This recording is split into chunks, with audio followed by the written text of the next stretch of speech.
नमस्कार, राज की बात में आपका स्वागत है।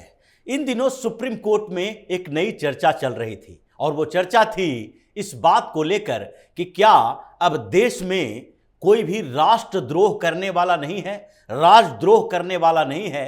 क्या देशद्रोहियों का गैंग हिंदुस्तान को छोड़कर जा चुका है या अभी भी भारत विरोधी गतिविधियां चलती है जिसको सजा देने के लिए दूसरे कानून नहीं है बल्कि 124A ही है, राजद्रोह का कानून है। और सुप्रीम कोर्ट इस कानून पर रोक लगा के रखी हुई है। पिछले 1 साल से ज्यादा समय हो गया, सुप्रीम कोर्ट ने कहा कि अभी जब तक इस पर फैसला नहीं आ जाता है तब तक किसी के ऊपर राजद्रोह का कानून लागू नहीं होगा, यानी 124A के तहत किसी के ऊपर FIR दर्ज नहीं किया जा सकता है। और फिर इस पर अपील जो की गई थी, कई याचिकाएं दायर की गई थी, उस पर फिर से सुनवाई हुई और सुनवाई में सरकार की तरफ से कुछ अपील की गई और कुछ उन अपीलकर्ता याचिकाकर्ताओं की तरफ से कपिल सिब्बल ने भी बातें कही। लेकिन इस बीच CJI चंद्रचूड़ और साथ में जस्टिस पारदीवाला, जस्टिस मनोज मिश्रा की बेंच ने साफ तौर पर सरकार की अपील को नकार दिया, खारिज कर दिया कि नहीं, आपकी बात नहीं सुनेंगे। अब इस राजद्रोह के कानून को खत्म किया जाना चाहिए, इसे लार्जर बेंच के तहत इसकी सुनवाई होनी चाहिए। और ये लार्जर बेंच जो होगी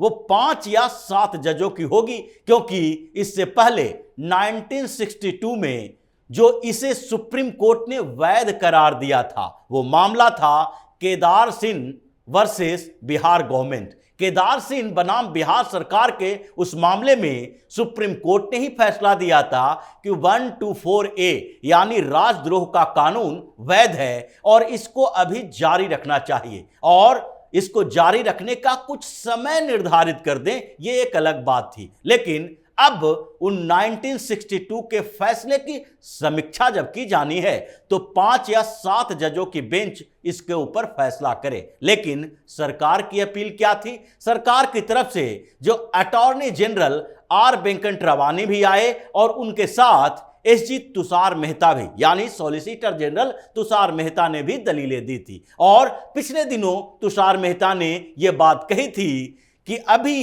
इस कानून के ऊपर संसद में समीक्षा हो रही है, इसकी रिपोर्ट लॉ कमीशन भी देने वाली है, तो इसलिए आप इस सुनवाई को कुछ दिन तक टाल दीजिए। वही बात फिर से दोहराई गई जब अटॉर्नी जनरल खुद मैदान में उतरे। उन्होंने सुप्रीम कोर्ट से कहा कि सरकार अभी इस मामले की सुनवाई कर रही है, इसमें चिंतन मनन चल रहा है और अभी जो 3 कानूनों को बदला गया है, यानी कि CRPC, IPC और एविडेंट एक्ट, अभी जो भारतीय दंड संहिता की जगह भारतीय न्याय संहिता बनाने की बात चल रही है और जो लोकसभा में पारित हो चुका है, अब यह नया बिल कानून बनेगा। तो जब तक अभी संसद की सत्र होती है, जब तक यह कानून नए रूप में आ जाता है, तब तक इस सुनवाई को टाल के रखना चाहिए। जब सरकार इस पर फैसला ले लेगी तो उसके बाद इस पर आप जितने बड़े बेंच बनाना है बना दीजिए, क्योंकि इसकी समीक्षा सरकार भी कर रही है। लेकिन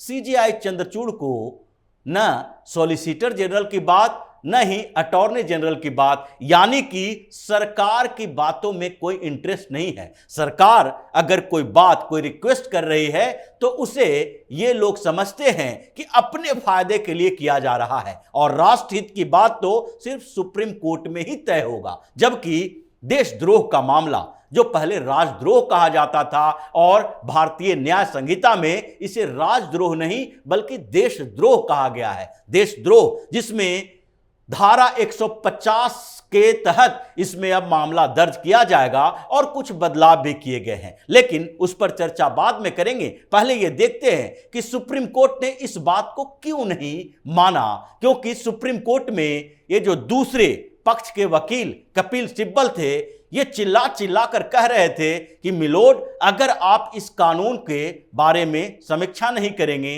अगर इस पर कोई बड़ी बेंच नहीं बनाएंगे तो होगा क्या, क्योंकि अभी जितने सजेशन आए हैं, चाहे विधि आयोग का हो या सरकार ने जो नए कानून पारित किए, जिसको कहा जा रहा है कि सारे ब्रिटिश कानूनों को बदला जा रहा है, हम गुलामी की विरासत को ढो के नहीं रख सकते और इसलिए भारतीय दंड संहिता की जगह भारतीय न्याय संहिता लाई गई है। लेकिन आप उसमें जरा देखिए कि ये क्या है। इसमें राजद्रोह को देशद्रोह बना दिया गया है। 124A को अब 150 बना दिया गया है। लेकिन प्रावधान क्या है? प्रावधान तो उससे भी खतरनाक है। जो पहले राजद्रोह का केस चलता था तो उसमें सजा जो थी वो मिनिमम 3 साल की होती थी, मैक्सिमम तो कुछ भी हो सकती है, लेकिन मिनिमम 3 साल की थी। और अगर छोटे मोटे केस चले तो 3 साल में वो निपट जाएगा। लेकिन अब जो नए प्रावधान हैं वो तो उससे भी कठिन है, क्योंकि इसमें देशद्रोह लिखा गया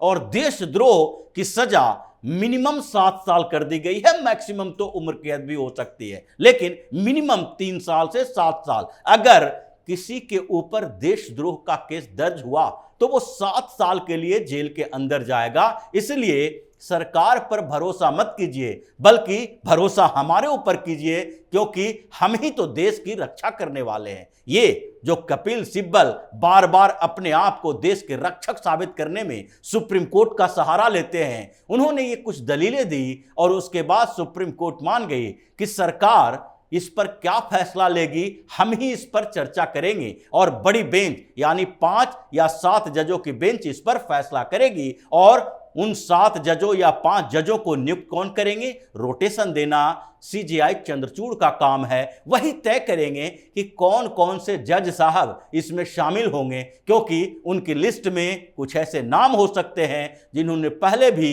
सरकार को अनकंफर्टेबल किया है, सरकार के खिलाफ फैसले दिए हैं। अब जेबी पारदीवाला की ही बात करें, जस्टिस पारदीवाला नुपुर शर्मा के मामले में भी थे, उसमें जिस तरीके से टिप्पणियां की गई थी वो सबको पता है, जिस पर सोशल मीडिया पर भी कई सवाल उठे थे। अब इसमें जो नए प्रावधान की चर्चा की जा रही है और सुप्रीम कोर्ट को रिजिडिटी है, उस रिजिडिटी को समझिए कि आखिरकार सुप्रीम कोर्ट ये क्यों चाहता है कि राजद्रोह या देशद्रोह का कानून ही खत्म हो। क्योंकि अभी जितनी भी रिपोर्ट्स आए हैं उसमें तो साफ तौर पर सुप्रीम कोर्ट के सारे कंसर्न को हटा दिया गया है। और ये जो 279th रिपोर्ट आई है विधि आयोग की, लॉ कमीशन की, उसमें सुप्रीम कोर्ट के एक एक क्वेरी का जवाब दिया गया है कि क्यों राष्ट्रद्रोह का, देशद्रोह का, राजद्रोह का कानून बनाए रखना चाहिए। उसमें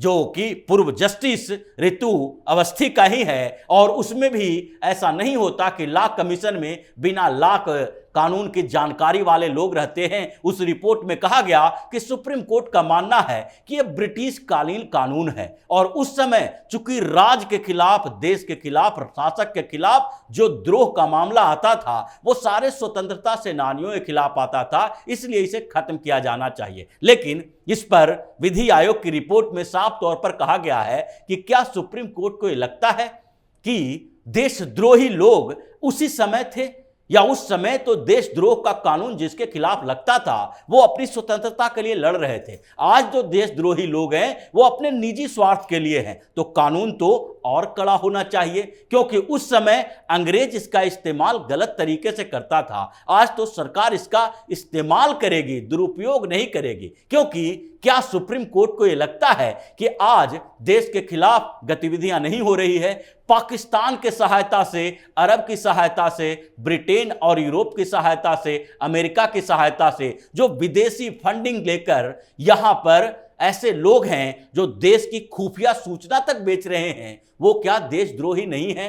वो लोग जो देश के खिलाफ कॉन्स्पिरेसी कर रहे हैं, जो यहां के प्रोजेक्ट को रोक रहे हैं। ये सुप्रीम कोर्ट में ही केस आया था जिसमें यह साफ तौर पर कहा गया था कि लीगल सेल बना के अमेरिका की कुछ कंपनियों ने पैसे दिए और छत्तीसगढ़ से लेकर झारखंड तक कई कोयले के प्रोजेक्ट को बंद करवाने के लिए, उसको अटकाने के लिए एक तरफ तो सुप्रीम कोर्ट का सहारा लिया गया, ग्रीन ट्रिब्यूनल का सहारा लिया गया इन वकीलों के माध्यम से, दूसरे तरफ पैसा देकर आदिवासियों को भड़काया गया और उन लोगों को कहा गया कि तुम प्रदर्शन करो ताकि ये प्रोजेक्ट पूरा ना हो सरकार का, ये देशद्रोह नहीं है। यही विधि आयोग ने कहा कि आप अगर ये कहते हैं कि सारे पुराने कानून हैं और अंग्रेजों के समय का है, तो सुप्रीम कोर्ट या फिर ये पूरी व्यवस्था ही अंग्रेजों के समय से कुछ परिवर्तन करके चलाया गया है, क्या उसे खत्म कर दें? जहां तक दुरुपयोग की बात है,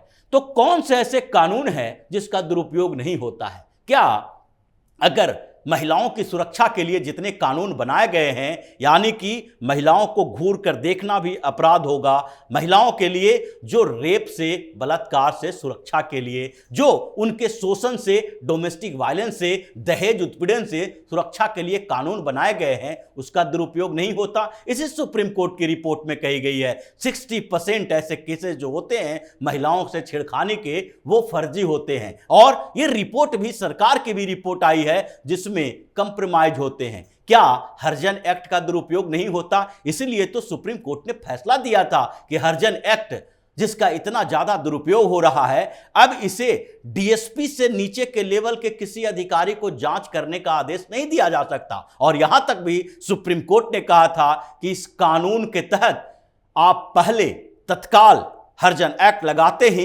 गिरफ्तार नहीं कर सकते, एफआईआर दर्ज होगा, इन्वेस्टिगेशन होगा, तब गिरफ्तारी होगी। हालांकि सरकार ने उस कानून को फिर से बदल दिया, लेकिन सुप्रीम कोर्ट की ही टिप्पणी थी, कोई भी ऐसा कानून जिसका इस्तेमाल और दुरुपयोग यानी सदुपयोग दुरुपयोग नहीं होता है, यह कहा जा सकता है, यह कोई ऐसे आधार नहीं है। विधि आयोग ने साफ तौर पर कहा था यह कोई ऐसे आधार नहीं है जिसके कारण यह कहा जाए कि देशद्रोह का कानून ही खत्म कर दिया जाएगा। लेकिन सुप्रीम कोर्ट रिजिड है और इसी विधि आयोग ने यह भी बताया था कि 3 साल के बदले 7 साल मिनिमम सजा की जानी चाहिए, क्योंकि पहले के राजद्रोह और अब के देशद्रोह में अंतर है। अब हमारी सरकार, हमारे लोग, हम ही लोग काम कर रहे हैं और उसी में से जो देश के गद्दार पैदा हो रहे हैं, उन गद्दारों को छोटी मोटी सजा नहीं देनी चाहिए। इसलिए देशद्रोह के कानून नितांत आवश्यक है और यही कारण है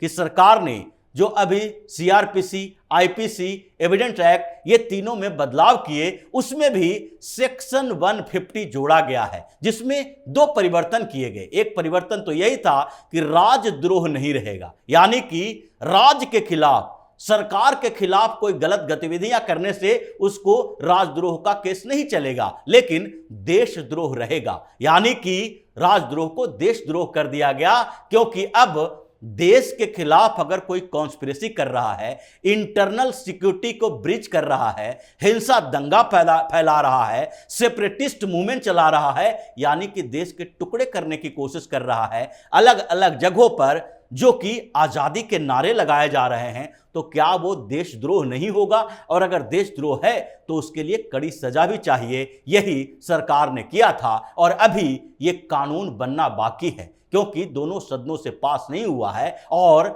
जो वेंकट रवानी अटॉर्नी जनरल हैं, उनका यही कहना था कि जब तक ये पूरी प्रक्रिया पूरी नहीं हो जाती है, तब तक सुप्रीम कोर्ट को ये सुनवाई टाल देनी चाहिए। लेकिन इतना भी सुप्रीम कोर्ट को बर्दाश्त नहीं हुआ।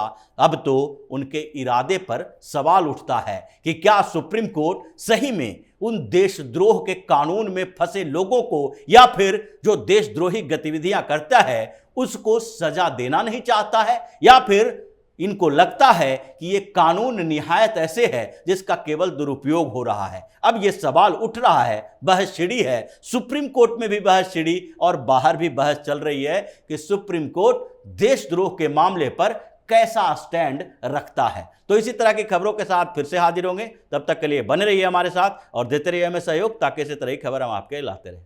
धन्यवाद।